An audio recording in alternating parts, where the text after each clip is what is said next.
contribuições do nosso Congresso de Inovação na Indústria, vão enriquecer bastante, Aragão, né, o material, os subsídios para melhorar as políticas públicas e a gente pensar numa agenda não de um governo, mas do Estado brasileiro.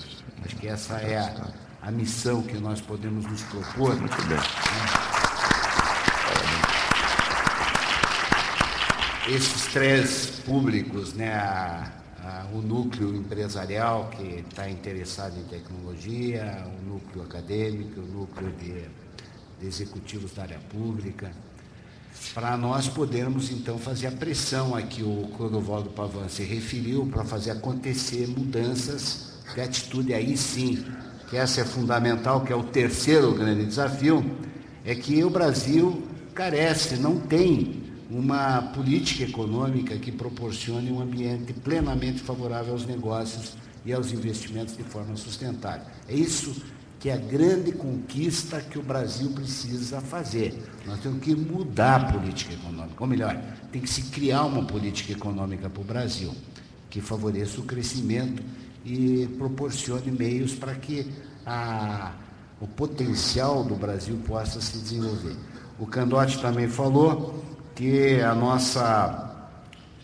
o Gerhard falou, aliás, que nós temos uma universidade ainda que nós podemos considerar de segunda classe. E está certo, mas ela só não é de primeira classe porque nós não temos tido a oportunidade de praticar. É através da prática, né, que nós podemos desenvolver as nossas potencialidades. E o Evandro se referiu ao fato que nós temos muitas potencialidades. Se nós proporcionarmos a oportunidade de aproveitar essas potencialidades, nós vamos aprender fazendo. E certamente a gente vai crescer rapidamente, até porque no Brasil nós temos, eu acho que uma grande virtude, uma qualidade nacional, que é essa disposição para se relacionar, para fazer coisas de forma corporativa e tirar proveito até da nossa diversidade. E, de certa forma, meio que é o natural, espontaneamente, se construir uma diversidade também no campo científico e tecnológico, pode ser extremamente proveitoso para todos nós. Com relação à questão de colocarmos os 40%, é que nós queremos efetivamente dar muita ênfase nesse tema da subvenção. Como os recursos estão nos fundos setoriais, a gente não está pensando em usar os recursos daquilo que não está sendo contingenciado, mas sim descontingenciar e usar os recursos contingenciados para aplicar em subvenção, para fazer um piloto. Mas eu estou de pleno acordo com ele, que precisa muito mais. Mas a gente tem que começar por um lado, esse é o espírito, mas não divirjo do ponto de vista tanto teu quanto do Krieger. O Gerhard levantou uma questão muito pertinente, que é a questão das velocidades, né? Os sistemas públicos não têm aquelas velocidades requeridas é um tema que tem que ser pensado. O Aldo, com relação ao Inmetro, nós reconhecemos o Inmetro da maior importância, é um pilar essencial, Inmetro e NPI. O Jornada tem nos procurado na CNI para a gente fazer coisas juntas. Temos que fazer isso, já imaginamos em março fazer um grande encontro similar, algo focado nesse tema, e como eu disse, é necessário também disseminar esses conhecimentos do Inmetro no meio empresarial. Eu concordo plenamente com o Pimentel, acho que no Brasil a gente vive um quadro de insegurança jurídica e é geral, não é só com relação à propriedade intelectual e inovação, é em tudo, né?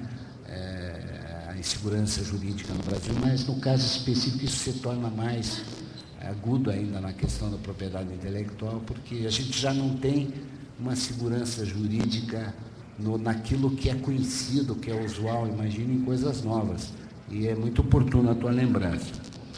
Com relação à questão da educação, acho que a grande barreira, minha experiência, professor Ivan, é no próprio sistema de educação e a burocracia. Nós, por exemplo, tentamos agregar qualidade na rede pública no Paraná e, através de um programa do SESI e do SENAI, na área justamente de tecnologia e empreendedorismo na 7ª e 8ª série, é maior dificuldade por razões ideológicas do sistema de educação e por normas é muito complicado. O próprio Ministério da Educação lançou aquele programa Escola nas Indústrias e nós procuramos mobilizar a SESI e SENAI e a capacidade que a gente tem de atrair as indústrias para o programa.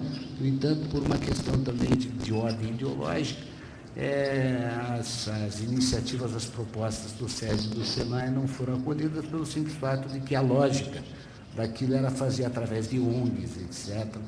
E resultado, um programa que tinha um conceito muito interessante acabou não decolando, porque deixou de fora um parceiro essencial, que é a própria indústria, que é quem tem os espaços ou locos apropriados para instalar escolas, e o próprio SENAI, que, sem a menor sombra de dúvida, é a instituição com maior acervo de domínio de tecnologias.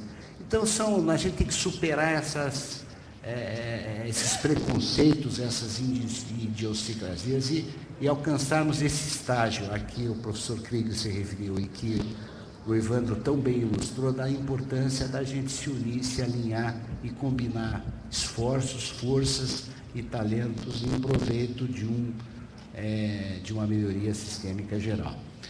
Não sei se eu deixei alguém, eu acho que foram todos cobertos. Obrigado, Rodrigo. Evandro, por favor.